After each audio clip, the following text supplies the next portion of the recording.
Hi Jules crew! Please ignore my attire. I'm sure I look like a fat cow. I didn't think I'd be making this video today. But I wanted to talk a little bit about side reins. I know it's kind of a controversial topic, but I wanted to show you a setup. I actually saw it on Holly Leland's channel that I really like.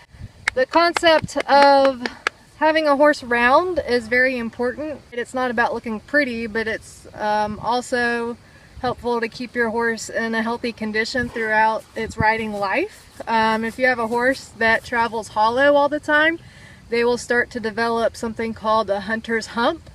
And I'll look up exactly how it happens. It has something to do with the vertebrae in their spine, carrying that weight load hollowed out and not in a proper body mechanic. But they'll get a hump back here where their spine and their pelvis meet. Just like if you were to pick up something heavy without using proper body mechanics, you'll get lower back pain. Same thing with a horse. If they're going to carry a body without proper body mechanics themselves, they will also get back pain. So if a horse were to carry you around like this, that's awful for them in the long term. So you want them to round their back and bring their hind end up under them to help support the weight. Just like you should lift with your hind legs, so should they. They should carry their hind legs further underneath them and support the weight on their back and round their top line.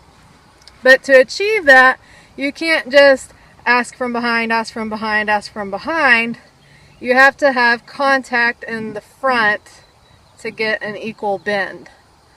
You can ask from behind all day long, and they'll carry their head like a giraffe, and they're still not using proper body mechanics. They're not rounding their back muscle, and they're not bringing their hind end up under them to help distribute the weight.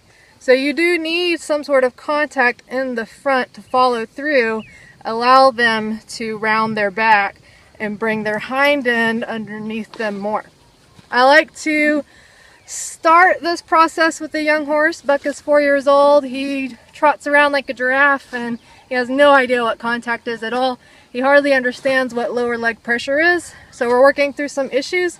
But I like to introduce this topic on the ground. I've never been a huge fan of tie-down systems. I've never used like the Pessoa system or anything like that. I've never been a big fan of just side reins. I think that does just kind of tie the horse's head down. So just like you can't continue to ask from behind, you can't just tie a horse's, this is the front, you can't just tie a horse's head down and not have them come in from behind. So you need both to have proper body mechanics. So Buck has understood how to come from behind. We've been doing extension and collection on the ground. I did a little video on that. He's doing a lot better with that, by the way. And now I want to introduce some contact in the front to carry through. So what this system is just a piece of baling twine. It is easily broken if need be. I also have a pair of scissors if I were to run into some sort of trouble and I needed to cut them. You connect it to your saddle, run it through the bit, and then it comes down and connects to your girth. Sorry, I can't use my words today. Anyway, so you can see his is very loose. There's not much contact at all. You can slowly bring the contact up. This is his first day in this rig, but as you can tell, he can look both ways. He could bring his head down if he wanted to. He can bring his head straight up if he wanted to. It's just to introduce, as he's moving forward, into some contact to round his top line and bring his hind end up under him. So it's not a tie down system. It's not abuse. I'm not tying his head to his chest. I don't recommend that at all. I also do not recommend riding in a rig like this. When you ride, I don't like draw reins personally. I don't like side reins personally. I think all of that should come from your own aid.